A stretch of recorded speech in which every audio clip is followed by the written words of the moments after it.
Hi everyone, it's Cello, and today we are not gonna be playing Infinity Nikki. I've had the instinct to say that, but no, that's not what we're doing today.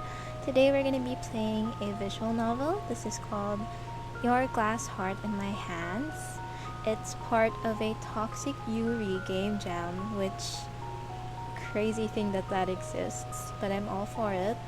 I'm all for it. I'm all for Yuri of any kind. And this is a game developed by an itch.io developer named Ebihime. I will be crediting them in the description, and I really urge you to go check their other works. I think it's well appreciated by these indie developers whenever we can give them a bit more exposure. So many talented developers go under our radars because there's so many games these days, but yeah, we're gonna be getting into this today.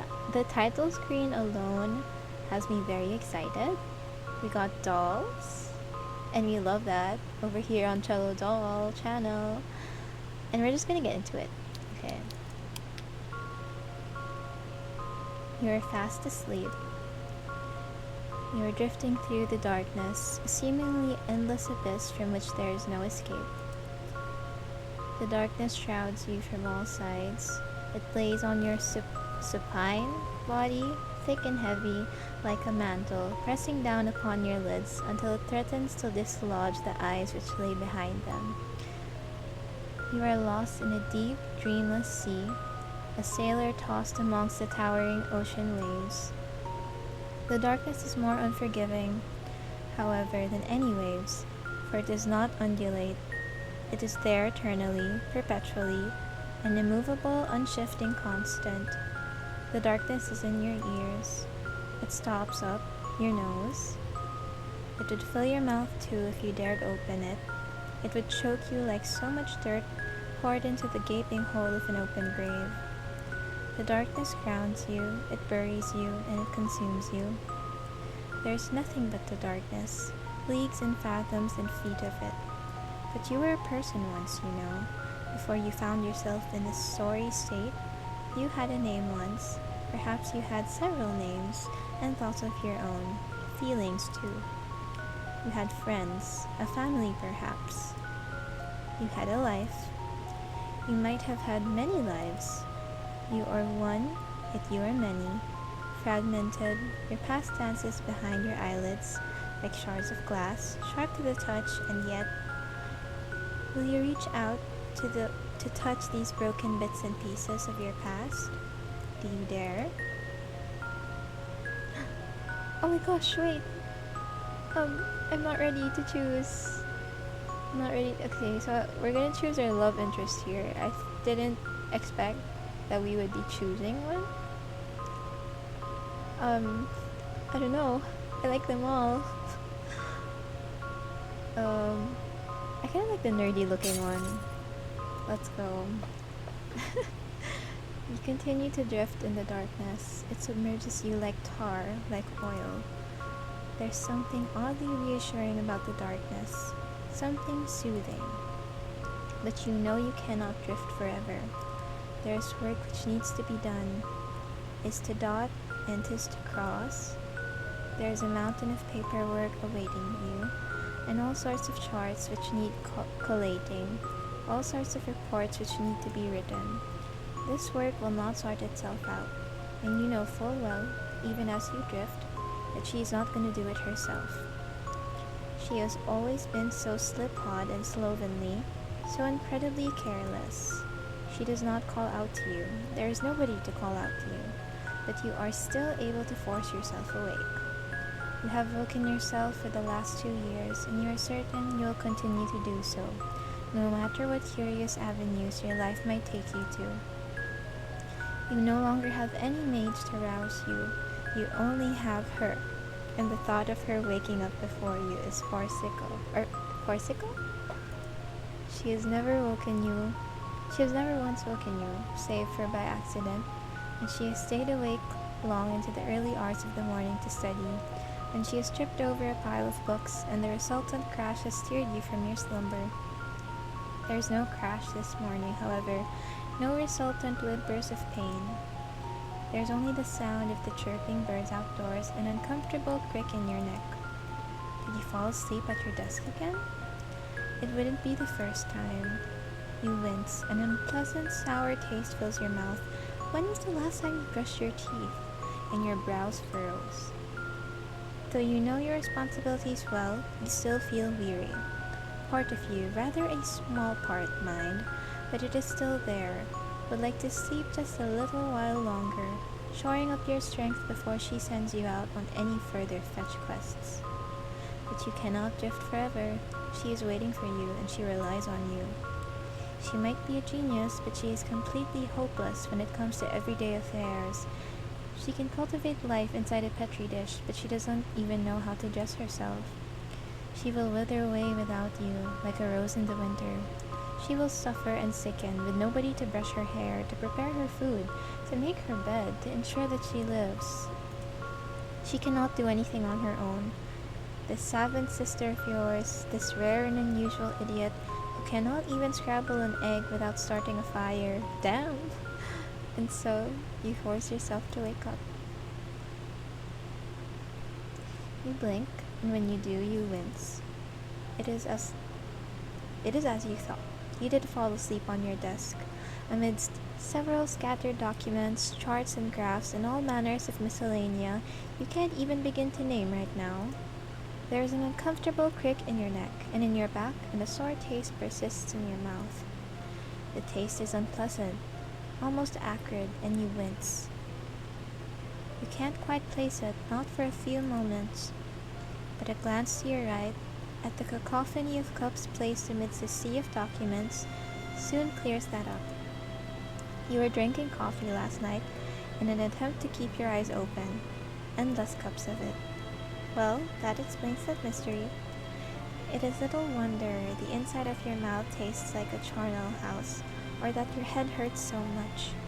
You ought to have expected it. You sit up at your desk, wincing, and gingerly you press a hand to your neck. You probe your muscles, which feel taut and hard beneath your skin, all knotted. Your fingers sink into your neck, procuring you from a sharp hiss like a boiled kettle. Then you turn. Oh! Ah! Okay. She's hot. Okay. Sorry to break the immersion. She's there because of course she is. She never leaves this room of hers. Will pore over her studies at her desk for hours on end. Girl, you are my type. She isn't doing any poring right now, however. Fatigue must have caught up with her at long last, and now she lies slumped, her cheek resting against her own desk, her eyelids closed. Her hair sticks up from her scalp at all angles, and her skin looks very pale, almost sallow in contrast.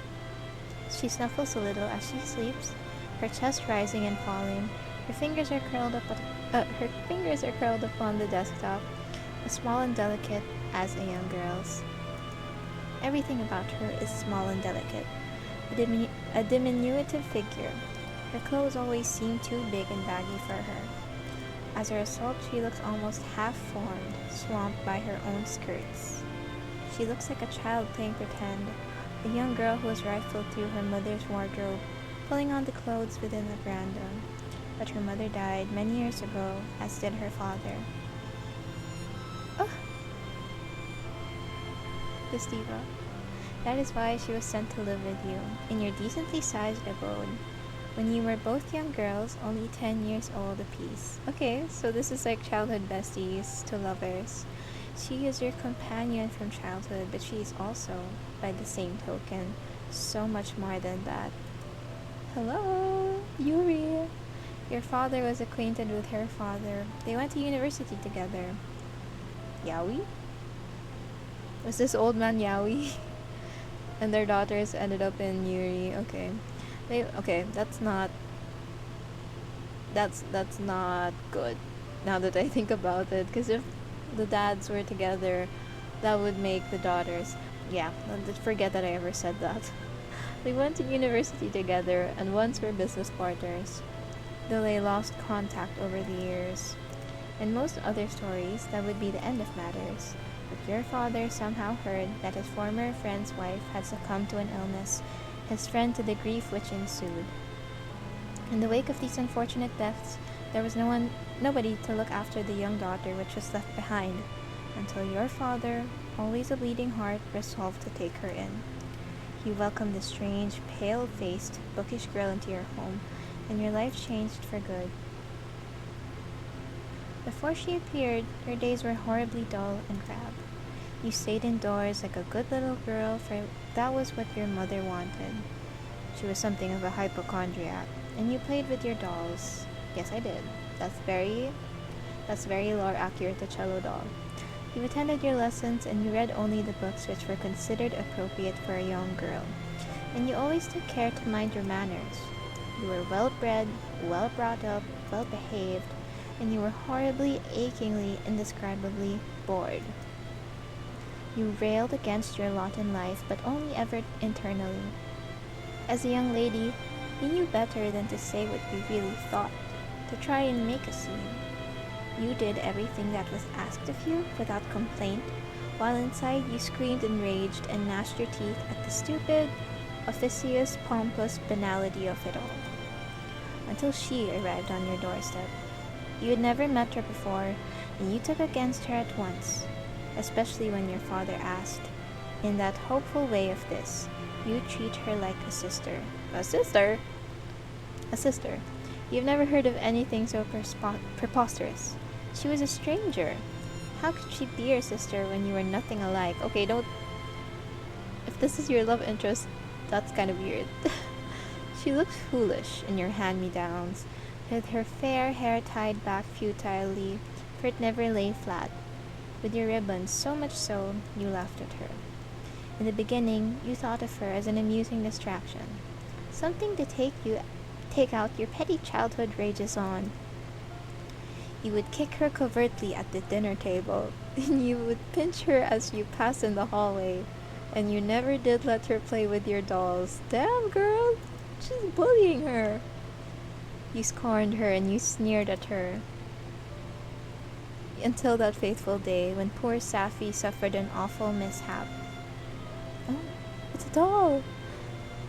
It's a beautiful doll. Sorry, I have to check.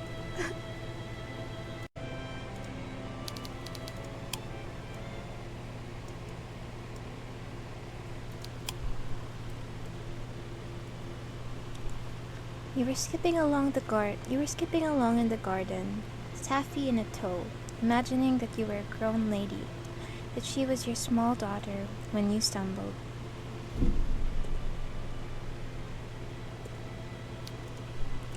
Then you fell. You collapsed to the ground, Safi tumbling from your arms. You sustained only a few shallow injuries yourself, a skinned knee, a bruise on your ankle, but Safi was far less fortunate. Okay, let me guess. The doll's gonna break, and our girly pot is gonna fix it for us. Anyway, as a delicate doll, she was made of far more fragile stuff than a 10-year-old girl. She happened to fall awkwardly, and to your horror, her beautiful head hit a rock jutting out of the grass. The rock did not shatter her porcelain face, but Safi did undergo a rather gruesome transformation as a result. Both of Safi's lovely eyes were knocked loose from the force of her fall. The dull smack of porcelain against rock sent both of her eyes falling into the vast, empty hollow of her head.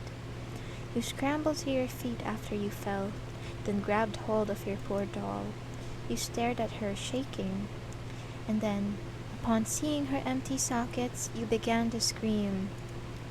You screamed and you screamed and you screamed until your throat threatened to tear. Tears began to bead in your eyes, hot, wet tears like the condensation on the side of a teacup, and your nose started to run with snot. Cello's author's note. It's actually quite easy. Sorry, I put on the nerd voice, actor voice. It's quite easy to replace eyes in a BJD. So really now, we may be overreacting, although she's a child. Yeah, she's a child. Scratch that. Safi's new eyeless visage was so horrifying. For a few minutes, You forgot all sense of decorum, all sense of poise and grace. You forgot that you were supposed to be a lady.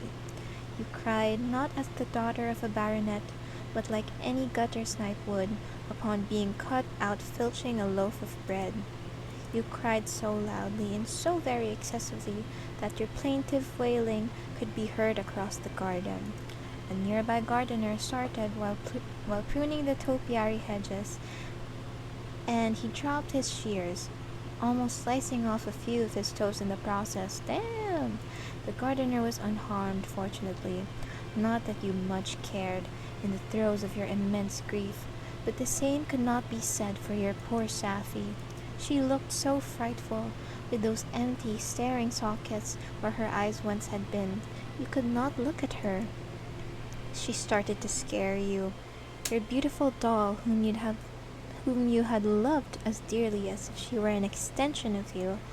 You began to fear that your connection with Safi had been irreparably severed, that you would never be able to love something so malformed, no matter how hard you tried.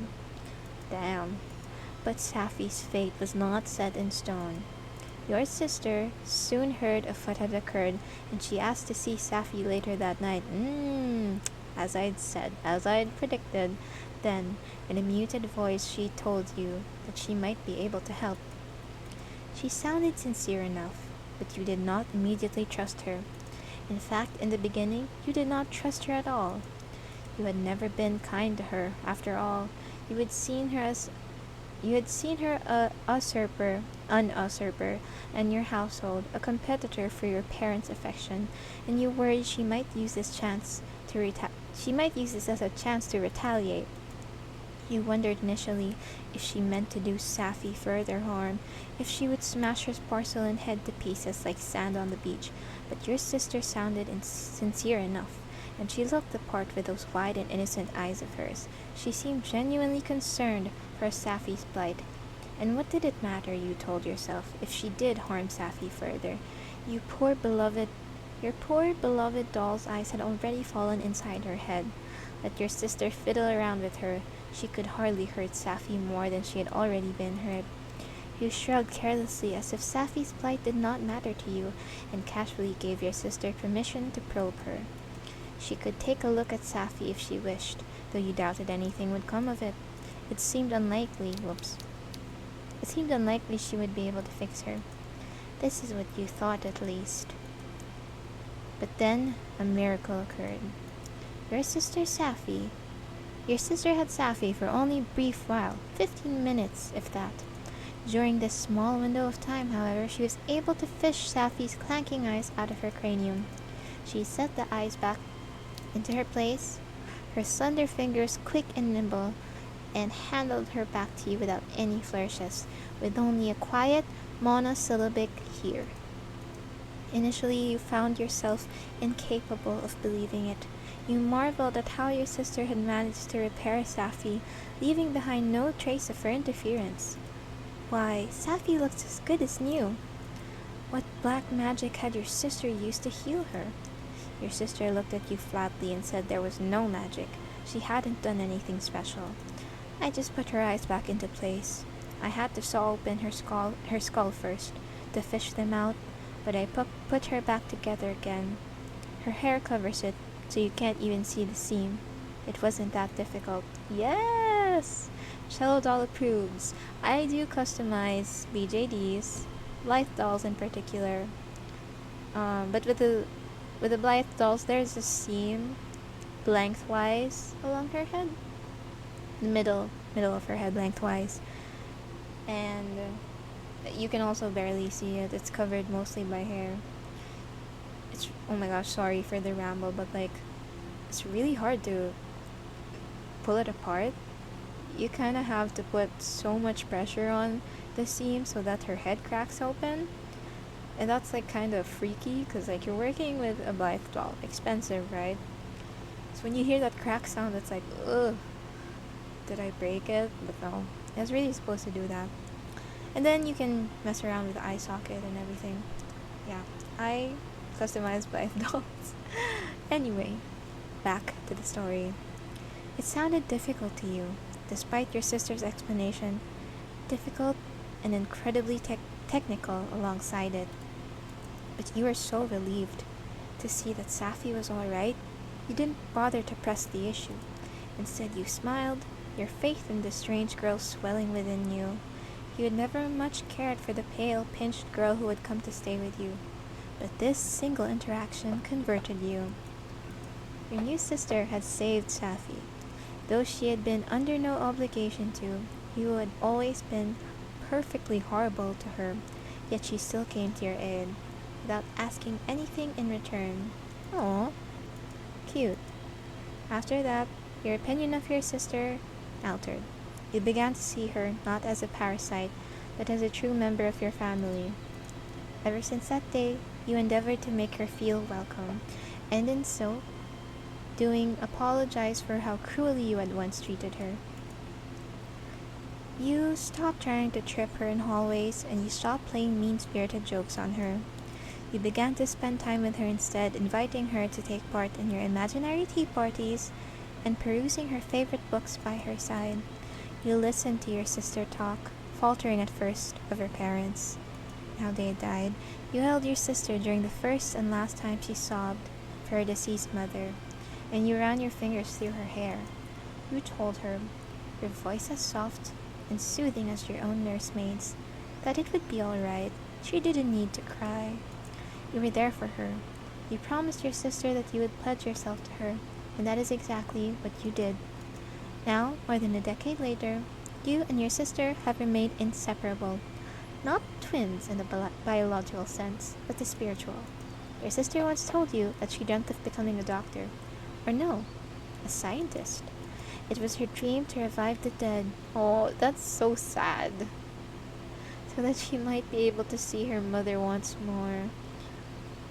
But also, that's kinda creepy. A dream she had pursued doggedly, no matter how impossible it might seem. Your sisters studied hard, so much your parents realized it would be a waste to let her languish in the family estate. She was sent to a boarding school at the age of 12, and later she was even able to secure a scholarship to a well-renowned university. Naturally, you followed your sister, first to school, then to university, though you received no scholarship yourself. You're no scholar yourself. Your examination results have always been your decidedly mediocre. But you are determined to do all you can to aid your sister in her studies. Wow. Sweet. You traveled all the way to the capital to aid your sister in all of her trivial day-to-day affairs. For genius though she may be, she has always been hopeless at looking after herself. Excuse me. You and your sister rented rooms, a run-down atelier which once belonged to, or so you had heard, to a painter of some renown, and you helped her move in. For the last 2 years, you have kept your living space neat and tidy, or as neat and tidy as you can keep it. When your sister leaves so many books about, and the air smells faintly of turpentine, you prepare your sister's meals, and you pick up your sister's scattered belongings, and you generally ensure that she is taking proper care of herself. That is your lot in life, a maid, of sorts, to your sister, though you don't mind this. You think it is what your sister deserves. She is a genius after all, the genius who saved Safi, and who might one day save humanity. That's a stretch, but real. Love that. Others at the university might scoff and sneer at her. Your sister is one of 5 female students, but you will always support her in her endeavors. You have no choice but to support her. You do love her after all. Your love for her is intense and driving, just like flames, which threaten to consume all else. But for all of your love, you have found yourself woefully incapable of convincing your sister to actually attend her classes.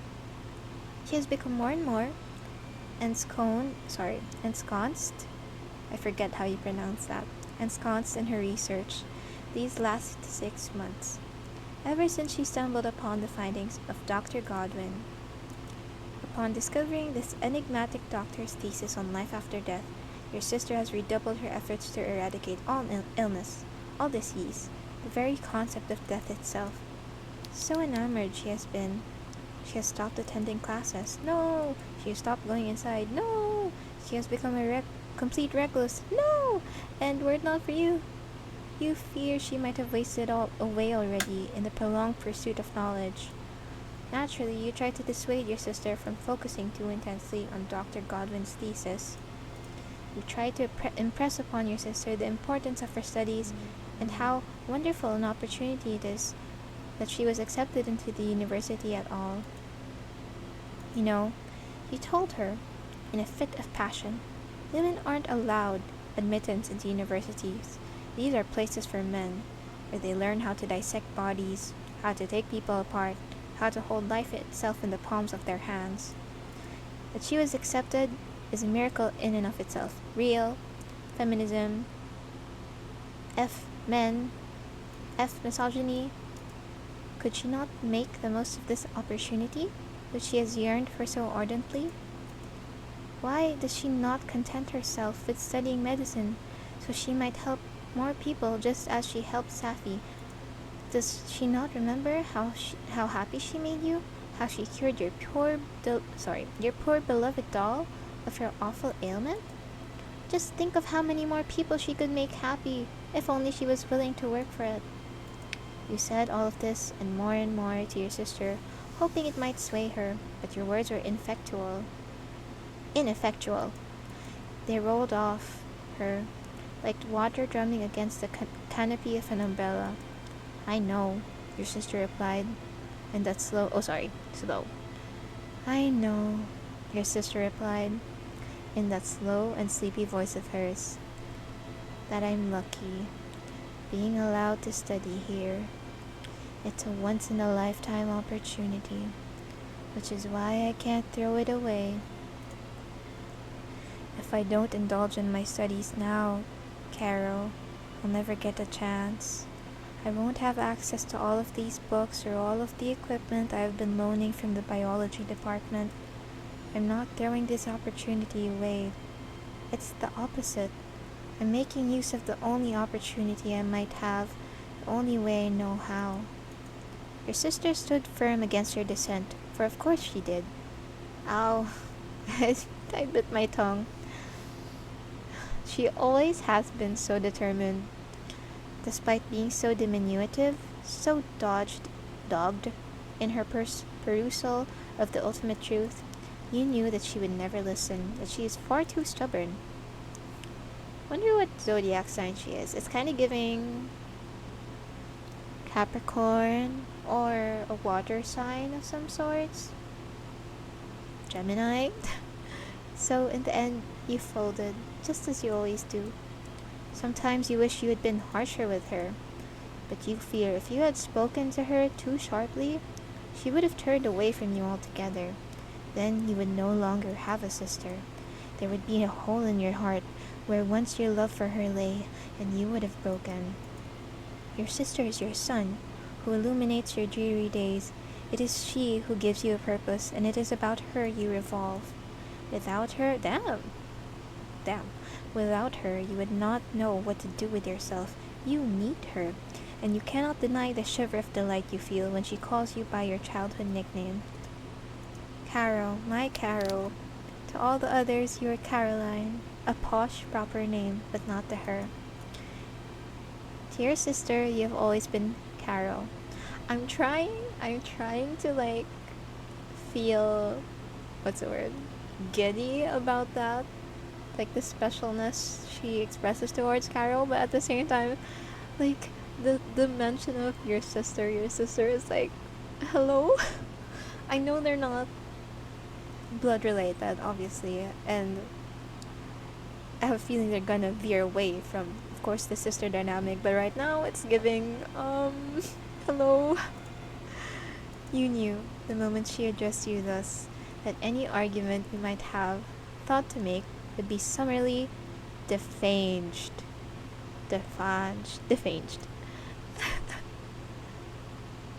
She's gorgeous. Your sister might be small, but you've never been able to stand up to her. She holds all of the cards, and perhaps she knows this. She is a scientist, after all. She likes to take things apart to see what makes them tick. She always has done, ever since she was a small child. In her youth, she would take stuffed boxes apart at their hinges and pry open the cases of carriage clocks, solely to see how they fit together. She is my type. See, my type is like the person who likes to tinker, who likes to make things, who's good with tech, who's good with like fixing things. Cause I'm bad at that. I'm horrible. I can try. I've tried, but I mean I do excel in some levels of tinkering, such as with my dolls. The thing is with me, it's not intuitive. I need to learn. I need an instructor. I need a YouTube video in order to succeed in such tinkering, but I'm attracted to people who can just do it. Like, they just know how. Their brain is wired to with problem solving skills that I don't have. So yeah. This girly, I don't even know her name. We just keep calling her sister. But yeah, that's my type. Okay, next. In the beginning, she was not always able to put these delicate, fiddly, finicky antiques back together. And I'm also very much feeling the MC here, because I am, of course, a girly who loves dolls, who loves antiques, even the old ones that are like on their deathbed nearly. But yeah. But she soon learned. Now, only master horologists can best her when it comes to understanding the shape and form of any kind of clock. Wait. From a large grandfather clock to the smallest of pocket watches. Wait! I love clocks. That's so random to say, but I love clocks. I love old antique clocks, especially the ones that make sounds. I'm so fascinated with the anatomy of a clock, the gears, the the way it works, basically. Again, I'm not a tinker, but these things, they impress me, they amuse me. I guess that's why whenever I meet someone who's like into tinkering, I'm like, whoa, amazing, cool. I love clocks. Her thirst for knowledge is unquenchable. If she can take apart a grandfather clock, then you're certain she can take you apart too, breaking you down to your core components. She knows what comprises you, and she knows only too well what strings to pull to bend you to her will. Master manipulator. You have no will of your own, not where she is concerned. You've always been incapable of saying no to her. You prepare her food, and you clean her clothes, and you also, during days like this, wake her from her slumber so she might face the day anew. You observe her for a few moments, marveling at how unguarded she looks when she sleeps, how small and finely formed her features. Her nose is snub, her lips pursed like an angel's, and her eyelashes are very long. Her dainty fingers look like a doll's, the nails surprisingly neat despite the messy nature of her experiments. Her nails are pale at the tips, a soft rose color, which almost as though they have been painted, glossed and buffed to perfection. You think her perfectly adorable, even if she has begun to drool in her sleep. Despite that, you cannot help but love her. Sorry, let me just... My bangs. Despite that, you cannot help but love her. You love her as you have never loved anything, or indeed anyone else. And you are sure that will never change. You continue to observe her, content to bask in her soft sleeping form, before, with a smile, you lean in. Gently you wipe away the string of drool stuck to her chin. Ew! Then, your voice light, you tell her to wake up. She has fallen asleep on her desk again, and she has scattered her important documents everywhere, though they cannot be all that important, you add, with a teasing smile. If they were, surely you wouldn't have drooled on them. What? This, at least, is enough to make your sister stir. She blinks, then says, I wasn't, was I? Oh yes, you rejoin with the enthusiasm of a pantomime villain. You were. No, your sister says, though she sounds less certain this time. I wasn't. Really, you rejoin while raising an eyebrow. Do you want to bet on that? What are we betting? You ponder for a moment, one hand resting against your chin. Then, in a flash of inspiration, you say, maybe a slice of apple pie? What? Are you baking a pie? Not right now, you tell your sister, but you might. So long as she's willing to admit she really does drool in her sleep, like any other mortal. And if I don't admit to it, well, that's too bad, but there'll be no apple pie for her. No pie? Slowly your sister sits, stretching out the cricks in her arms and neck, like a cat. Then pouting, she says, that's not fair. You're playing dirty. I know, you rejoin. But when I have to when I'm with you. You don't leave me with much of a choice when you're so stubborn. Now, are you prepared to admit that you do, in fact, drool? There is a pause. Your sister looks up at you sullenly, then says, maybe sometimes. You grin, the battle won, for now at least, and rest a hand upon her head. Roughly, you pat her. Your sister pouts. Then tell her you'll make a start on the pie later. First, however, you need to make her presentable. Her hair is an awful mess. Why, it looks just like a bird's nest. I think, your sister rejoins as you retrieve a blush from the table, that you're exaggerating. There are no twigs or sticks in my hair. Well, that should go without saying. She never goes outside, so when will the opportunity arise? Now, you address your sister. Hold still. You introduce the brush to her fair tresses, which are so messy, they threaten to devour the brush whole. Then you start to comb. You comb your sister's hair slowly, while she squirms like a grumpy cat. She's never enjoyed these little grooming sessions. You know she cannot see the point. Not when she spends so much time indoors, but you like tending to her. It makes you feel as though you have a purpose. A raison d'etre. As the French might say, I had to look up what that sounds like. She gives you a reason to exist, a reason to simply be. Without your sister, you are not sure what you would be. Who would you be?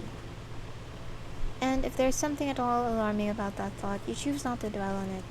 You push your concerns into your subconscious, where they never even bother you. Then, your voice chirpy, you ask your sister if she has any plans for the day. Marigolds. You beg her pardon? You incline your head, still holding the brush and blink. This is another one of your sister's idiosyncrasies. This is another one of your sister's idiosyncrasies. You'll ask her a question, and she will reply with a single word, as if this constitutes a robust and well-formed answer. You've spent enough time with your sister that often. You can tease the deeper meaning behind her lack of communication. At other times, however, you find yourself quite in the dark. What, you ask her, does she mean? What about marigolds? Your sister sighs. Her small shoulders slump as if it ought to be obvious. Then her voice quiets. She says, I need to pick some marigolds for a tonic. A tonic? Yes, a tonic. I want to conduct an experiment to see what effect marigolds have upon a person's pain receptors. Naturally, I'll test it myself. It won't be toxic. Right. You are not wholly convinced about that.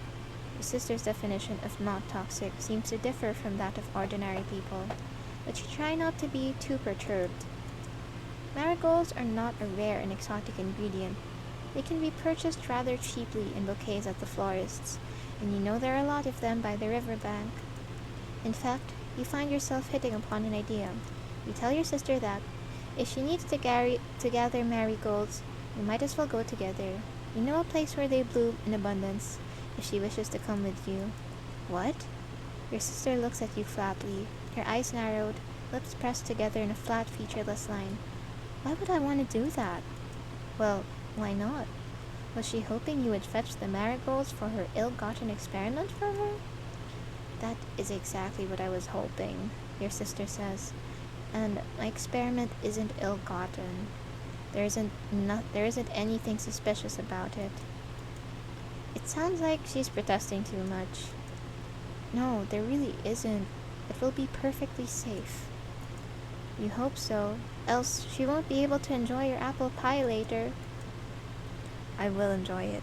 It will be delicious. Oh my god. She's so pretty. Twirling my hair right now. Lightly, you laugh. You are glad your sister, again, takes me out of it every time we mention that she's a sister. During a cute moment, it's like, oh my god. Anyway, can it just be like your best friend, your bestie? Well, this isn't the toxic yuri jam for nothing, so this is a bit par for the course, I guess. You are glad your sister has so much faith in your baking, at least, but you feel there's one thing she ought to know. What? Food always tastes better, you say lightly, when enjoyed after one has done some physical exercise. Is she sure she doesn't wish to come and pick the marigolds with you? Yes, your sister replies flatly. I'm sure. But doesn't that seem like a waste? It's such a lovely day, you insist. The birds are singing and the sun is shining and time waits for no man. I have work that needs to be done. And yet, you rejoin, she does not mind putting her work aside for a few minutes to enjoy a slice of your freshly baked apple pie. That is different. In what regard? I like your apple pie, but I don't like going outside. It's horrible. Well, now that is a shame. You don't think the outside is so bad, really? I know you don't. That's why I want you to go for me. And isn't it a little sad? A genius of her caliber, consigning herself indoors all the time? I never said that I was a genius. That's the title you've given me. I didn't ask for it. No, you suppose she didn't. She hardly ever asks for anything. Often she is so ensconced in her research she doesn't ask you, or anybody else for that matter, for anything. Your sister isn't especially demanding, not most of the time at least, but still, you feel compelled to impress upon her genius. She might not think of herself as much, but you do. You think she is wonderful, when it comes to biology at least, and chemistry, and how bodies fit together. She is less so when it comes to the rest of the world. There are curious gaps in her knowledge, for when your sister does not care about something else, she does not try to understand it. She is content to be wholly ignorant in some affairs, cooking and cleaning, and sometimes, though you hesitate to admit to this, other people's feelings. But your love for her is stronger than her apathy, and you are determined to win her over. You tell your sister that she must go outside every once in a while, even if she doesn't want to. It will do her some good. Being able to stretch, to walk, feel the sunlight on her face. I doubt it, your sister says mistrustfully, as you continue to run the brush through her hair. Too much exposure to the sunlight can damage your skin. Tea, that's tea, darling. That's why we always use our sunscreen. I have my sunscreen over here. I should do a makeup video one day, just like the products I use. But that's tea. Always wear sunscreen. That is true, you reply. But surely she is in no immediate danger of that. She goes outside so rarely. You fail to see how it could harm her every once in a while. One can never be too careful. I don't want to take any chances. You understand, but you worry she will sicken all the same. Sunlight or no, if she gets no exercise whatsoever. Is it not important to get her heart pumping? I would rather not. I can't stand sweating, your sister replies, her brow furrowed.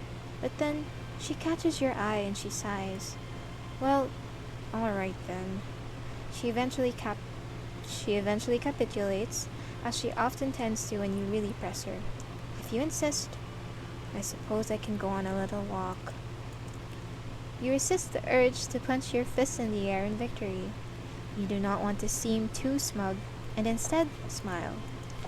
That's 1 point to you, and none to your sister. You finish brushing your sister's hair, then compel her to stand, something which takes more effort than one might imagine, given she is so light, I think. Then you continue to tend to her, tucking her blouse and straightening her skirt. Eventually, you are assured she is presentable, and you offer her the crook of your arm. Well, you tell her, your voice sunny. Shall we go? Your sister looks at you questioningly, a furrow forming in her eyebrow. There is a small pause, and then, if I must. Your sister twines her arm through yours. You have to suppress the resultant rush of euphoria that leans against you. Girl, if you feel this way about her, don't call her your sister. Wide-eyed, she blinks up at you and she says, "Is this alright?" Why, of course it is. There's nothing you want more than to wander outdoors with your sister, arm in arm. You can wish for no greater privilege in the world. I think you're exaggerating, your sister says, with a small, rare smile. My company isn't all that riveting, really. She's so cute, look, she's blushing. Ah. Ha! For a genius, it would seem there's a lot she's still ignorant of. But I'm glad you think so. Would you mind leading the way? Oh, sorry. It would be your pleasure. You depart, letting the door to your rooms fall shut behind you. It is a pleasant day like you had hoped, and the sky overhead is very blue, broken only by a few clouds. You think it is pleasant, at least, though your sister seems to not agree. She cringes away from the sunlight like a vampire, though vampires of course do not exist. They are not very scientific, hissing like a cat. You look to her, askance, is it too bright for her? As she blinks rapidly in response, her arm tightens about your own, just like a lost little child. Is she, for all of her intellect, afraid of venturing outdoors? And she says, I'll be fine. It'll just take me a while to adjust. You suppose you can understand that. She doesn't go outside very often. Your reclusive genius of a little sister. When was the last time she went outdoors? Your sister's brow furrows in thought. She blinks, then says, now that you mention it, I don't remember. It must have been 1, maybe 2 months. Months? It is even worse than you feared. You thought it had been busy, or you thought it had been weeks at the very least, but you and your sister have both been busy. Time flies, or so they say, when you have been having fun. And you always have fun when you are with your sister. You cannot help but enjoy how much she needs you. It is one of the few things in life which makes you feel powerful. Gosh, can we get a name? Can we get a name for this girly pop? Not that I'm judging or criticizing. I'm sure we'll get to it. I'm sure there's a reason as to why we're referring to her as the sister right now. Very lovely writing so far. You let your sister cling to you as you walk along the riverbank, leading the way along the verdant, gently sloping banks which look like something out of a fairy tale. The soles of your shoes crunch against the grass, and as you walk, you cannot stop yourself from smiling.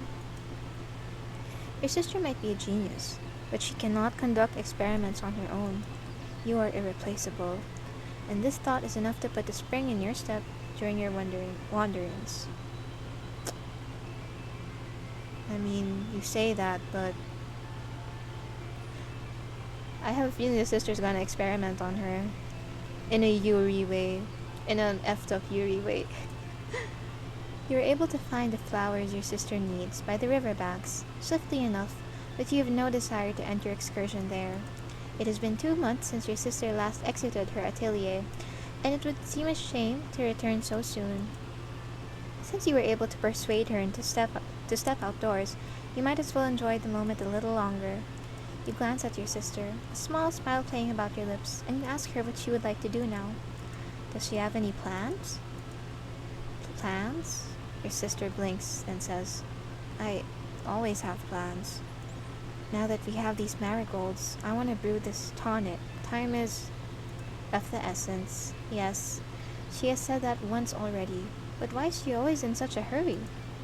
Your sister has always been devoted to her peculiar experiments, ever since she was a young girl, but you get the distinct feeling she has been pushing herself even harder than usual. Is there any particular reason? Oh, you know me, your sister replies, glancing away from you as she speaks. They say that the devil makes work for idle hands, and we all have a limited time on this earth. I don't want to waste it.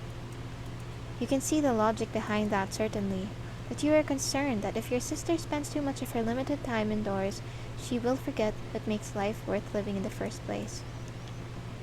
You're worried about me, then? Well, of course. How could you not be worried about her? She is your beloved sister. There's nobody in this world you love more than her. Heh. Your sister laughs slightly at this, and to your surprise, she sits down. Her skirt pulls about her, just like the unfurling petals of a flower, as she says, "That is rather funny." You take a seat beside your sister on the riverbank, then look at her askance.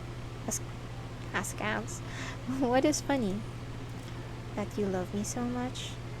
You didn't care for me when I first moved in with you. Not in the slightest. In fact, I think you rather hated me.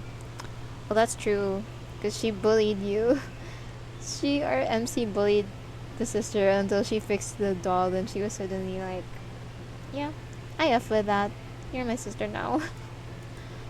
Well, she isn't wrong there. But that was a long time ago. You were just a child then, and anyway, you have loved her for far longer than you have hated her. I suppose, your sister says, fishing among the grassy bank for a flower. She plucks it, then toys with it, pulling off the velveteen petals one by one. A small smile plays about her lips, her eyes soft behind the lenses of her glasses as she says, "Now, this reminds me of something." I was gonna say, foreshadowing or something? Of what? Of that game we used to play as children. The one with the flowers. If you peel off the petals, you can determine whether somebody loves you. Or so people say. It's all superstition, naturally. These flowers know no more about my love life than the stars in the sky. But I suppose it's rather romantic. You're surprised by your sister remembers these childish games of yours, conducted in the gardens. Is she not too grown up for them? I ought to be, I suppose. I'm an adult now. But I was happy then, with you. I might have played these funny games with you, but it was only ever your love that I wanted. Oh! And she still has it, you reassure her. You've never once stopped loving her, not since she has saved Safi. Yes, I know. You've been very good to me, but I fear I haven't always been good to you in return. Oh, toxic yuri! Your sister hangs her head, her brow furrowed. She plucks another flower from the grass, yanking it by the stem, and another, and another. There's a moment of silence, and then, Carol. Yes, what is it? You are right when you say I've been overworking myself. I am aware my conduct has been less than ideal, and it is certainly less than sisterly. I fear I've been neglecting both you and myself. But I need to focus, otherwise I'm afraid I will fall behind, that all of my hard work will be for naught. I have to make something of myself, I vowed, when my mother died. I would dedicate myself to being a scientist who could surmount the difference between life and death, one who could ensure nobody need cry like I did. I just don't want anybody to suffer. Yes, you did think it was something like that. Is that why she's been working so hard? That, and I feel like I need to prove myself. You know, when I stopped attending my lectures, I told you it was because the professors had nothing they could teach me. You can recall that well. You think it was a shockingly arrogant remark coming from your sister, who has always been so humble, despite her razor-sharp intellect. You did wonder whether something had happened, but you didn't want to pry. Yes, I know you knew that something had happened. I could tell. You aren't my precious sister for nothing. You know so much about me. I wonder why I'd bothered to keep it from you. Perhaps it was my pride getting in the way, as per usual. For somebody so small, I have an abundance of it. Or maybe I have an abundance of it because of my size? I wonder. This does not bode well, you frown. Then you ask your sister what she means. Did somebody at the university insult her? It might be quicker to list the people in that hateful institution who did not insult me. Your sister says somberly, still picking flowers. She now has quite the collection of them. My fellow students often look down on me for being a woman. Fuck you guys. Fuck the man. We hate you guys. Always a man ruining things. But my professors were even worse. Oh god. Some of them were not too bad. I was rather fond of old Armand, but the others clearly thought it was beneath them to teach a mere woman. Fuck! They looked down their noses at me, and they made no attempts to hide it. It was all so very exhausting. You digest your sister's words in silence, your head hanging. Always a man, always a man, always a freaking man. You are somewhat surprised to hear her say this, but you are not surprised that this has happened. You have never been to a university yourself, but you have heard that universities are haunts of men, and prideful, pompous men at that. While more women are attending university now, your sister is still something of a trailblazer. She's spearheading a new wave of female scholars, and while you are proud of her, you did imagine she would struggle to fit in. No! Sorry. I'm getting acid reflux, I don't know why. You were concerned for your sister when first you moved here, but you tried not to show it. You did not want your sister to think you were fussing. You tried to remain optimistic, yet you cannot forget the haunted look on your sister's face when she returned home from her first day on campus. No! She looked dead in the eyes as you've never before seen her, utterly defeated. She wandered through the atelier slowly, like a clockwork toy which had run down, and she did not sit at her desk to review her notes. Instead, she collapsed in her bed in your shared room, and there she lay on her front for hours. Well, that's why she's not leaving the house. You know, she's already like a tortured soul with a terrible backstory, very intelligent, and then she's in this very complicated situation, being a trailblazer, one of the very few women who has been accepted into university, and then the men come into this and are like giving her a hard time. That sucks. Well, of course she's not leaving her house, that makes sense. You've never seen your sister, your fierce, determined sister, look so defeated. That's what misogyny fucking does. Sorry, I'm not gonna swear. That she was able to pull herself up and continue attending her classes after that was something of a miracle. But it seems that, in the end, she was not able to keep at it. She was worn down too much. I'm sure I could have learned many things, your sister says, her voice bitter, were I given the opportunity. But it is hard to pay attention when it is apparent your mere existence is a cause for offense. That's so sad. The atmosphere was so horribly oppressive. It was hard to pay attention, and it does not help that my fellow classmates scorned me. Most of them were cruel and callous, and those who weren't seemed a touch too interested in me. Ew! Ew. Boo the men. I could never let my guard down, not for a second. They claimed to be learned men, but many of them were far from it. They were remarkably childish. I could not bear to keep attending, only to be mocked for my efforts. I thought it best to retire to my atelier, to carry out my own experiments, unimpeded. But it is important, you understand, that I make some sort of breakthrough. I want to make a great discovery quickly, so that I might rub my success in the faces of my professors and my peers, those who were short-sighted enough to scorn me. I want to prove to them that I deserve to earn my scholarship, that I deserve to call myself a scientist.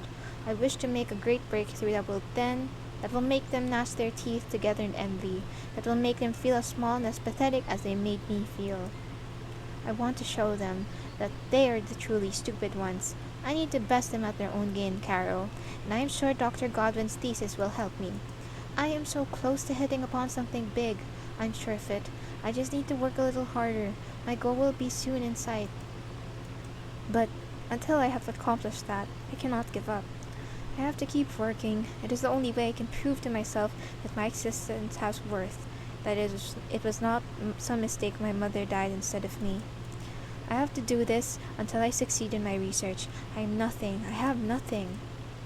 You listen to your sister's impassioned speech quietly, as you often do whenever she begins to soliloquy, the verb of that. Your sister is not a talkative person in general. She tends to keep to herself, to communicate in monosyllables. She only speaks like this when she is truly excited about something, or else truly upset.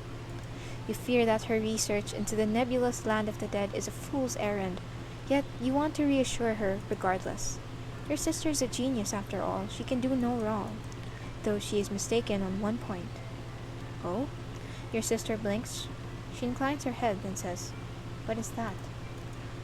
She does not have nothing. You are here for her after all, and you have not left.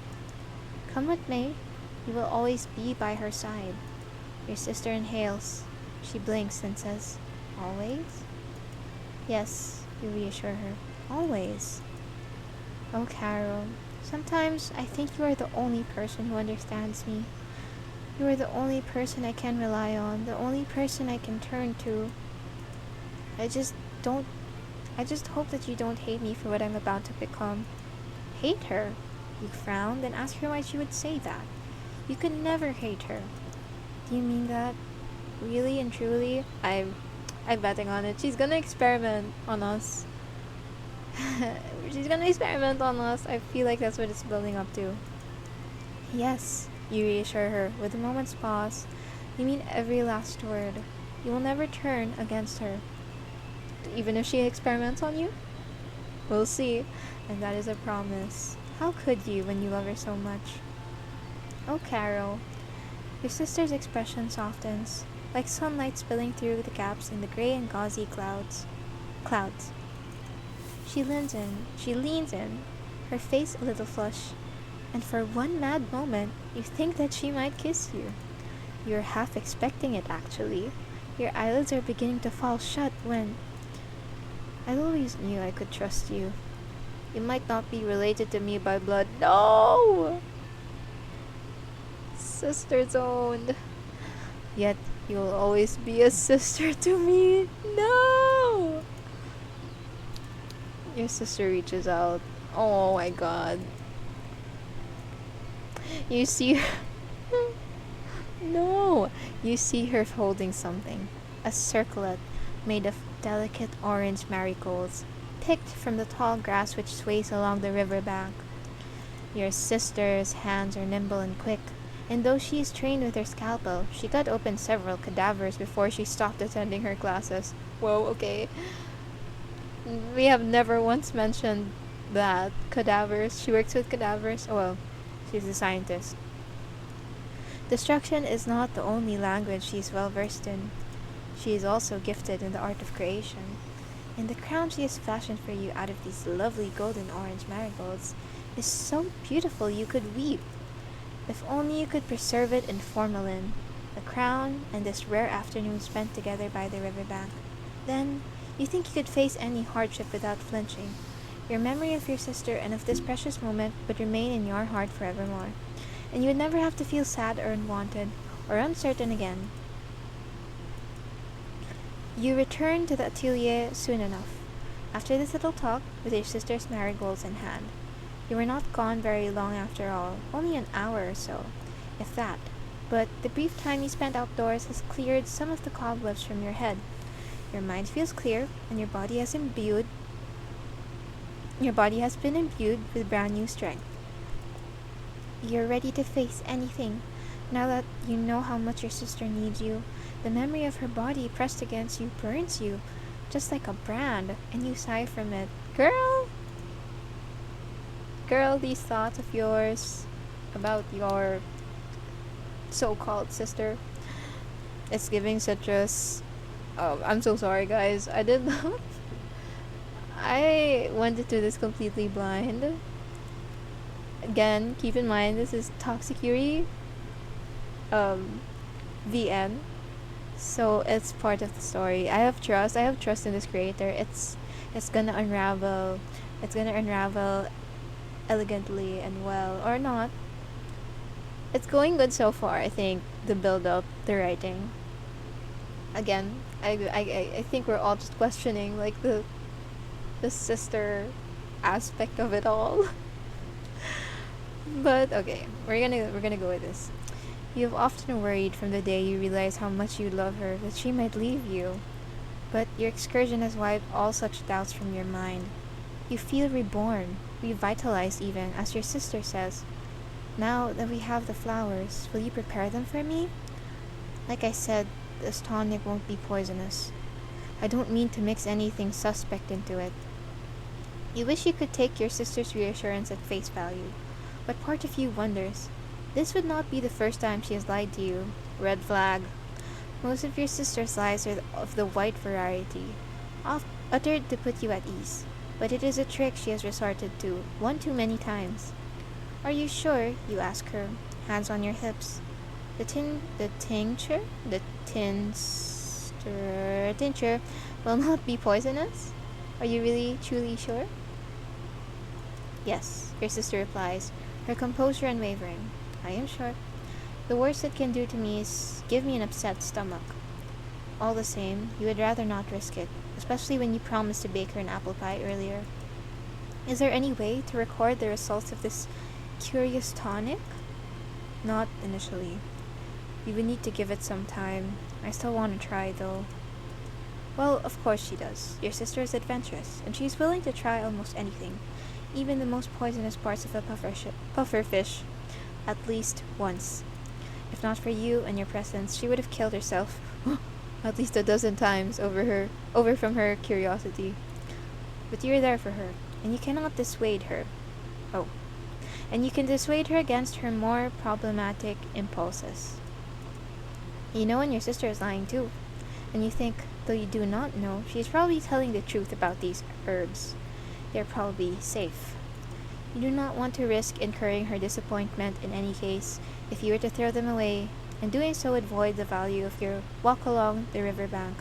So far, what's the dynamic? I'm seeing it is giving Toxic Yuri, because like they don't have, where are the boundaries? Like our MC is so invested and enamored by the sister that she's almost unable to like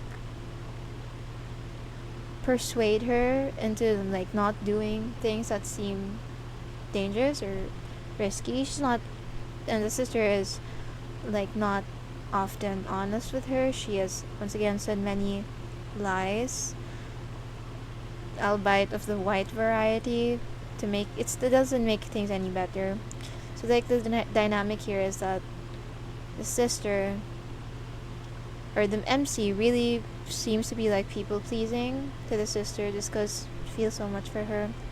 Sister seems like she's in her own world, but she loves the MC. She sees her as valuable, of course, because she's the only one that really understands her, but seems like she's more invested in this goal of hers to ever really like be emotionally available for the MC. I feel that's just my observation so far, because she really seems like she doesn't want to disappoint her, even if it's maybe for her benefit or for her sister's sake. You do not want to let her down. After a pause, you acquiesce. You will brew this tonic for her if that is what she really wants. Her wish is your command. Thank you, your sister says, with a brief nod of her head. It is appreciated. While you do that, I will return to Spartacus. There are a few more experiments I want to run on him. Who's Spartacus? Poor Spartacus. You smile wryly, weirdly. I forget. See, some of these words I always read in books, in literature, but I never had to say them in real life, so I don't know how they're pronounced. Anyway, then tell your sister you feel rather bad for him. What? I'm gonna read it first. Your poor, ill-used tortoise who has lived, surprisingly enough for all of your sister's experiments, almost 70 years? No! That's a huge turn off for me, I'm sorry. I don't F with anyone who does devious things to animals. I don't like that. Anything harmful towards animals, I can't. Oh, I don't like that. Turn off. Spartacus is a hand-me-down, a wise, wrinkly creature which once belonged to your grandmother. No, that makes it even worse. Okay, this baddie. Damn, turn me off. Your grandmother cherished Spartacus when she was a young girl, younger than you are now, and she later bequeathed Spartacus to her daughter, your mother. Your mother in turn gave Spartacus to you, and your sister, who has never been able to leave well enough alone, wound up co-opting him. Your sister began peculiar experiments on Spartacus in earnest shortly after she repaired poor Sapphi's sightless eyes. With your permission, she would time him to see how quickly he could walk. Okay, that's fine. Down the length of the hallway. The answer to that was not very. How many lettuce leaves he would eat in an hour. That's normal. She timed how long he would sleep, his reactions to both hot and cold, and she recorded his stools. Your sister's experiments became more intrusive as the years passed. What the frick? And now she often has Spartacus hooked up to various cathodes and diodes.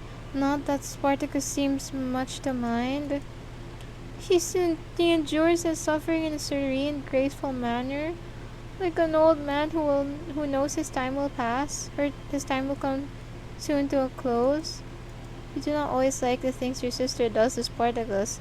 Yeah, girl, I don't. But you think or like to think that your sister loves him really. Okay. Your sister is gonna experiment on you. If she can do that to something she loves, she's gonna do it to you. Girl. She has yet to kill him, at least, which seems like something of a miracle. I don't like that. I don't like that. There are many things I can tolerate. I'm a big horror fan. I sit through amounts of gore and messed up stuff, but I just can't if like animals are involved. I can't. Like I skip it in movies and media, even in like just podcasts. I can't. It's the one thing that gets me because I really love animals. You're somewhat hesitant to let your sister toy with your poor tortoise even more, but you know if you'd said anything, she would frown and say she is not toying with him.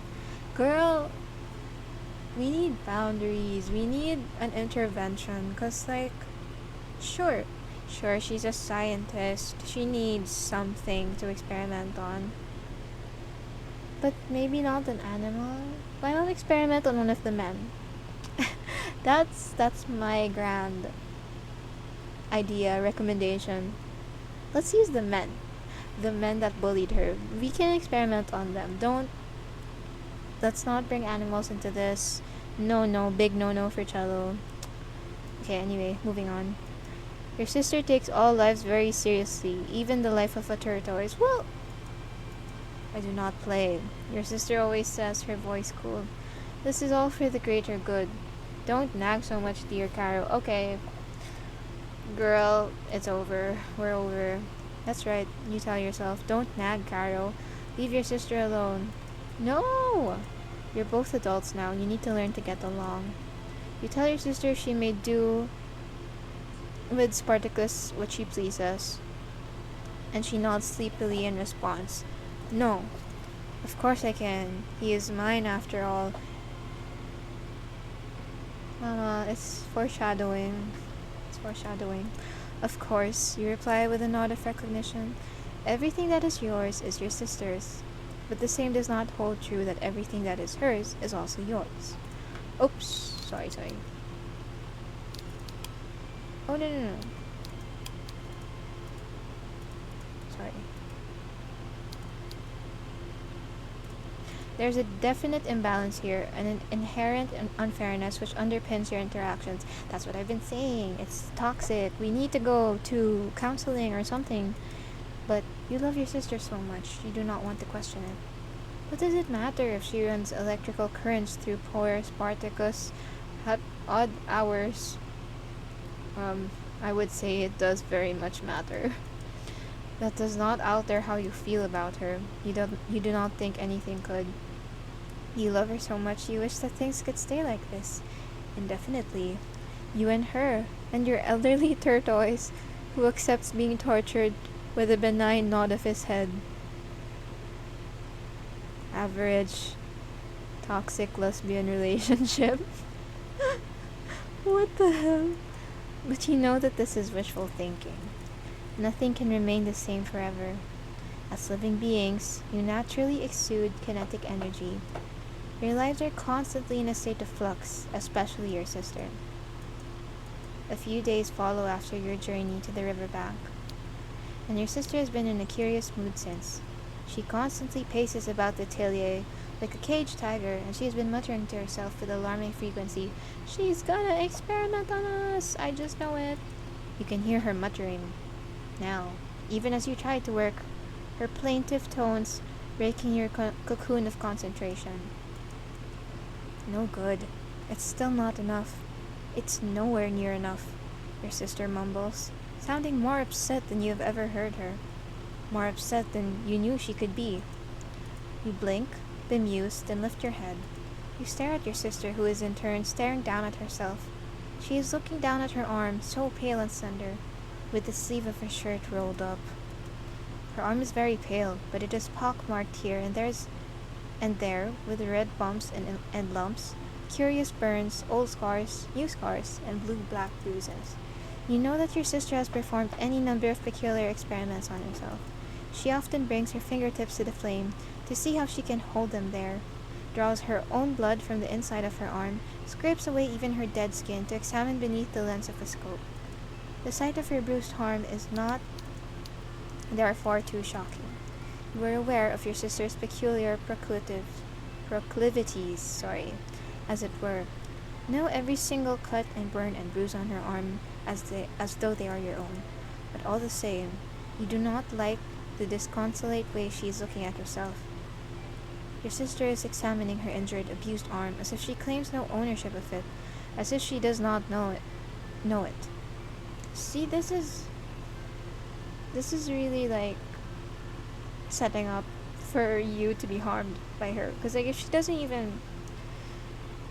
if her goal is much larger than even her like self-awareness, then she's gonna be willing to harm the MC if it's like for her goal, if it's to her benefit. It is in the disconnect in her eyes which makes you shudder. What does she mean it's not enough? She isn't planning to cut her whole arm off next, is she? Solely to see how she might react? What? Your sister replies, her voice cool. There's a pause, and then, "No, of course not. I would never do something like that to myself." Well, that is what she says, at least, but it doesn't sound wholly convincing. Can she promise you that? Naturally, I promise. I'm a scientist first and foremost, you know, and I need both my arms to conduct my experiments. It would only impair my research if I hurt myself too much. Which is where the problem lies, actually. A problem? Yes, there's a problem. I've been experimenting on myself this last couple of months, your sister says, her voice detached. But my own body has run its course. I fear I can't extract any more useful information out of it. If I continue to ramp up these experiments, I will hurt myself. Cannot let that happen, but I cannot stop my research either. I still want to reverse death, but I can only learn so much about death from studying the living. Dead rats are all well and good, and so are dead cats. No. But they are not humans. I don't support that. I do not like that. Their anatomy is not the same as ours. There's only so much I can glean from them. They too have outlived their usefulness. Oh, shut up. No. Here your sister pauses, she inhales. Your sister is not one for theatrics. She's very matter-of-fact in all she does, and you do not think she means to create any suspense, not deliberately, at least. She is simply pausing to think how best to word her following statement. You know she does not want to make you squirm, and yet, so, your sister says, heedless of the knot which has begun to form in the pit of your stomach. I need more human bodies to experiment upon. Dead bodies. That is the only way I will be able to get the information I need. Girl. Okay. So the men, as I was talking about, we can just get the men. No need to harm any more animals, just get the men. I know, it might sound macabre, but that's how you say that, right? Macabre. Macabre. Macabre? But I would say macabre. Macabre. And I think it is the next logical step. Do you not agree? Your sister's eyes bore into you, cold and hard, so you shiver. For a few moments you do not speak. You do not know what to say. Though you doubt there's anything you can say. It seems unlikely, as the seconds tick by, that there is anything you can do to dissuade her. Anything that might be able to curb her mounting madness. You tried once before, to little avail. Though she is your beloved sister, the most precious person to you in all the world, she refused to listen to you. Your entreaties, earnest though they were, could not reach her. She has always been determined to walk her own path. She is headstrong to a fault, and once she has set her heart to something, she never wavers. You know, therefore, that she will never let this subject rest. Now she has decided she wishes to experiment upon corpses. There is no going back. But still you feel compelled to offer up at least a token resistance. It seems like the very least you could do. Grimly aware Grimly aware, though, that you are, that it will soon be swept away. You inhale, one hand upon your chest, and you ask her to reconsider. If she wishes to cut up corpses, can she not attend to her lectures again? They have plentiful material she can use without having to resort to procuring them herself. Girl, let's set our mind on priorities. I think you should be discouraging her from getting the corpses, not like using that as like a segue into, oh, there's some at your lectures, why don't you use that? Priorities. Surely that would be more ethical. I don't think so, but okay. But I can't go back to the university, your sister argues, her eyes wide behind the lens of her glasses. I won't go back there, not until my research has made great strides. And to do that, I need to find more bodies. I will not be able to get anywhere at this rate. You understand her frustrations, of course, but you cannot say you like this idea. Is there not another way? No, your sister says, her voice stiff. If there was, I would have suggested this. It would be illogical otherwise. Well, she has a point there. You cannot argue with that. Yes, you can. I promise you, girl, you can. Then don't argue with me, Carol, please. Your sister rises as she speaks. Onto her slender, deer-like limbs, she takes a step forth and reaches out. She presses her fingers to your yielding flesh, digits blade as she entreats you. I need your help. I can't do this alone. I am trusting you with this. The future of my research rests upon your shoulders. Can you not aid me? You shudder. All of a sudden your mouth feels dry, your throat too, as if it has been stuffed full of ashes. For a few moments you cannot speak. You can only blink. There is a pause, and then, I'm not asking you to kill anybody, Carol. I would never ask you to become a murderess for me. Thank God. Doesn't make it any better, though. But just think of the future. Think of a world where nobody needs to die. I don't think that's good. I think that is worth a sacrifice or two. And a few exhumed graves. A few? One exhumed grave is a tall order already, but alright, disregard that. One is enough for now. It is more than enough. I just want to have a cadaver here so I might examine it properly. You just need to dig up a single grave. I'm sure you can find some pauper's grave. What the hell? Somebody who will not be missed. Okay. Not ethical whatsoever. Extremely immoral. That's... You are sure she is right? No, you're not. You're not. But putting the practical concerns to one side, does she not think that awfully macabre? You fear if you were to dig up a corpse, you would never be admitted to heaven, not after committing so wicked a sin. Would that not make you evil? If I fail to see how. Dogs dig up bones all the time. Does that make them evil? Well, no, you reply, but that is an unfair argument. Dogs cannot be evil because they have no concept of human morality. Exactly. Then do away with your notions of morality. Don't let it scare you against the greater good. There are many people you know who have lived lives devoid of meaning. They lived, and they drank, and they gambled, and whored, and died in ignominy. They are pointless lives, worthless lives, even one might say. But in death, I can bestow new meanings upon them. I can make them worth something. Do you think this is a wonderful thing? Do you not think this is a wonderful thing? No, in fact, I do not. Let's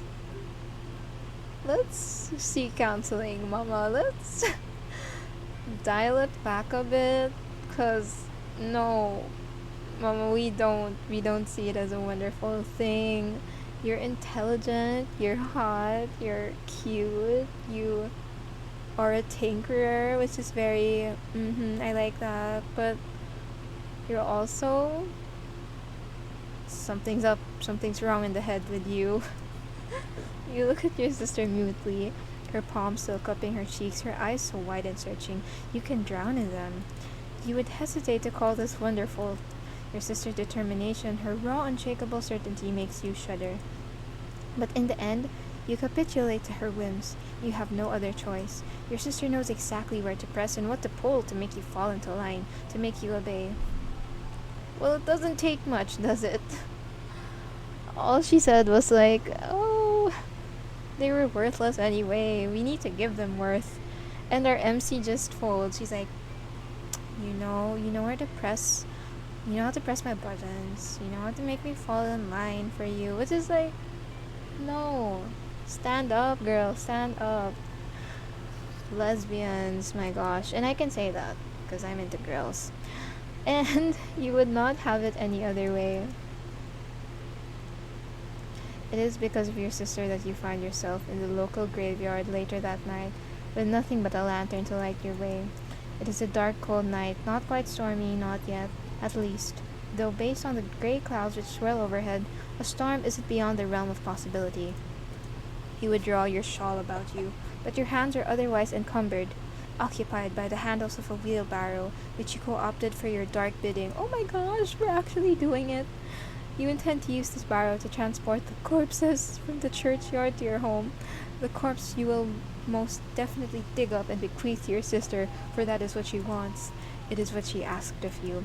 Inside the barrow is your trusty lamp, which cleaves a path through the fog, and your shovel which you will need to exhume the grave. Both your hands are occupied pushing the barrow forth, so you cannot pause to wind your shawl about you. All you can do is tremble instead, feeling like a small, sad, piteous thing, as the wind moans. It is very late, well past midnight, and there are no lights in the immediate vicinity. The windows of the church are dark, and the nearby houses have been shuttered, their curtains drawn. At least you have the moon to guide you, round and full like a wheel of cheese in the heavens, but it is obscured by clouds. You can only see a few slivers of the moon, but what little you gather looks ghostly, ominous, maybe a little too close. Oops. You swear when you glance up that you can see a face in the moon's pitted, aged surface, a face with large dark eyes and a sneering mouth which seems to mock you from afar with cold contempt.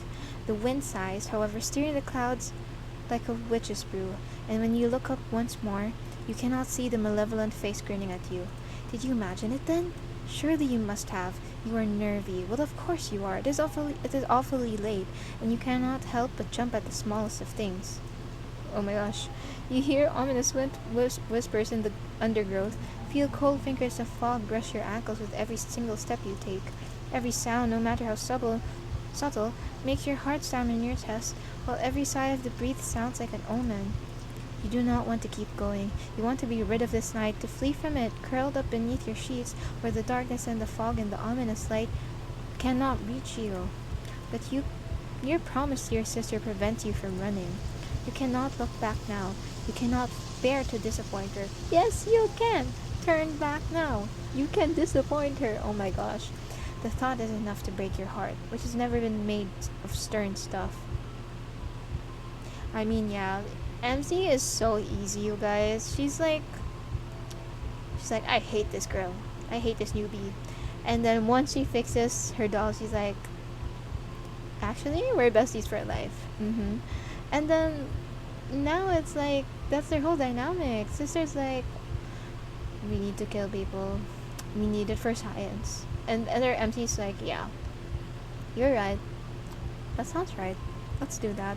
Like, she's so... Stand up, girl. Take a stand. Have you always been so weak, you wonder? With each step you take? When did you become so pathetic? Ah, you really are pitiful. Your love for your sister has turned you into a fool. But that is what love is, I am afraid. It makes idiots out of us all, especially weak, spineless creatures like you, with no dreams or aspirations of your own. You wander through the churchyard, depressing the tall grass underfoot. Hearing a soft, subtle crunch as it folds beneath your soles, you glance about this way and that, eyes narrowed, searching for a suitable target. You need to find an inauspicious grave, one which can be exhumed without drawing too much attention. The churchyard is mismatched. Motley collection of graves which span centuries, scattered across the grass like pieces of a bric-a-brac in a second-hand furniture shop. You see a large, ornate grave, which were obviously constructed for wealthy families, towering structures with stone angels atop them, their hands together in prayer. You see smaller, humbler graves fashioned into simple shapes, now a little weather-beaten, crosses and books spread open, inscriptions chiseled into the stone. You see graves which look small and simple, discolored stone lozenges, yet it is clear that they are still well cared for. Some of the larger gravestones, those with ostentatious angels, are bare of offerings, the angels' eyes overgrown with soft, spingy moss. Some of the smaller gravestones, meanwhile, have clearly been well cared for. They have been cleaned recently, and there are small offerings lying beneath them. Flowers, like candles in jars, and in one case, several boiled sweets, all wrapped up in colored paper. There's something touching about these little offerings, something sweetly, softly domestic. The sight of the flowers, and especially the sweets, make you smile. Perhaps the world is not very cold and cruel after all. But you cannot spend too much time pondering such things. You have not come here to examine these old graves or to read inscriptions carved into them. You are here to find a gift for your sister. A carcass that nobody will miss. The large ostentatious graves are no good, even the ones which have been left to go rack and ruin. Somebody would notice if you had disturbed them. And anyway, some of these larger graves are ringed with wrought iron to prevent any ne'er-do-wells like you from getting to the bodies. You give the smaller, well-cared-for graves a wide berth too. You cannot bring yourself to dig up the grave of a person whose family still routinely comes to give them offerings. And anyway, it is inevitable. Somebody would notice if you began to turn up all of that earth too. You bypass these graves and continue to walk on and on, until eventually you find the perfect target. The perfect target, come on now. This is so unethical. There's one small crumbling tombstone in the back of the churchyard, a tombstone so weathered and wasted, the wind and rain must have whittled it down. This particular tombstone juts out from the ground like a broken tooth. Dark and decayed, several cracks run through this tombstone and a few pieces of it have broken, craggy lumps of granite scattered through the tall grass. This sad, starry tombstone is shunted near the back of the churchyard, obscured beneath the shade of corpses of tangled elm trees. And it is at this tombstone that you pause. You approach it, squinting in the dark, holding your lantern aloft. You would like to know who it is interred here, beneath the dirt, before you begin to dig. If only so you can apologize to them for disturbing them. But the letters on the gravestone are ineligible, incomprehensible. They have been worn away. That does not bode well. If the corpse has been buried too long, it might very well have turned into a skeleton. Your sister was not overly picky about what corpse she wanted, but she said she wished for it to have meat enough on its bones to cut into. You wonder whether you ought to double back on yourself, to go for a newer, fresher grave, but this would be your safest bet. If you do not want to be discovered, did your sister not tell you the grounds of this churchyard are special? The mud is silty, and there are chemical compounds in the soil which can ease the progress of decay. You do not know much about this yourself, though you have spent many years aiding your sister. You've never been as adept at science as she, but you decide to trust her on this matter. She asks you to exhume a corpse, and that is what you will do. Your sister will have her pound of flesh, one way or another. You can only hope there's at least a pound of flesh still attached to this corpse, who has been sleeping beneath the earth for God knows how long. You do not want to disturb the nameless sleeper, who has been underground so very long their name is worn off their headstone. But what choice do you have? If forced to pick between a descended dead body and your sister's happiness would win out every single time. That is how much you love her. No. And you inhale the scent of the dirt in your nostrils of the better acrid air. The sky overhead is dark and thick with clouds, and you think it might rain soon. It smells like rain. Part of you wishes it would, if only because it would put this night of madness to a close. You can hardly go disturbing dead bodies in the middle of the storm, but another part of you hopes that the rain holds off, for an hour or so, at least, so you can complete your sister's request. You do not want to go back home empty-handed. You are doing this for her. This has always been for her. So you set your lap to one side, retrieve your shovel which is lying in your barrel, tall and straight, and seemingly innocuous. Then you press its sharp tip into the dirt and begin to dig. You dig and you dig and you dig, the silvery tip of the shovel slicing through the earth, and as you dig you start to ponder. You feel somewhat guilty for disturbing somebody else's labor, overriding it with your clumsy and elegant scrabbling. This whole affair feels disrespectful, not just in regard to the dead, who have been slumbering peacefully beneath the ground, but towards the sexton who must have buried these bodies in the first place. You are sure the sexton took a lot of time to enter this body beneath the earth, in the darkness, but you are undoing it all. There's something disrespectful about it. This act of vandalism makes you shudder, but still you keep going. You dig and you dig and you dig, though your arms begin to ache from the strain of it. Though even more sweat begins to bead upon your brow, it is not easy work. You are unaccustomed to physical labor, and every single arc of the shovel through the dark air makes your arms ache.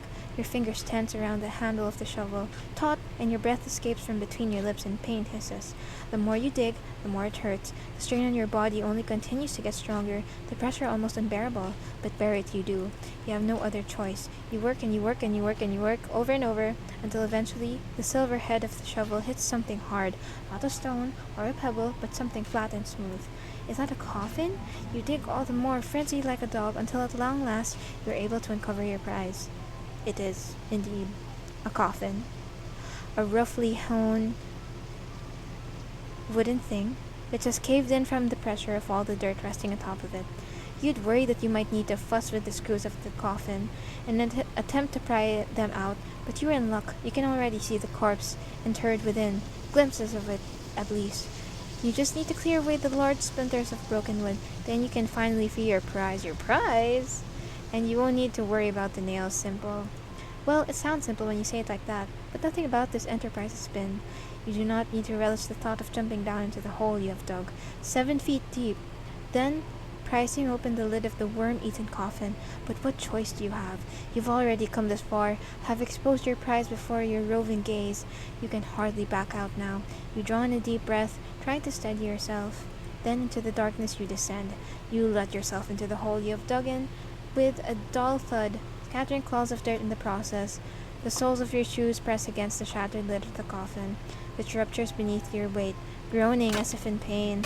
The sound of the splintering coffin fills the churchyard, a low, pained cry like an animal in distress.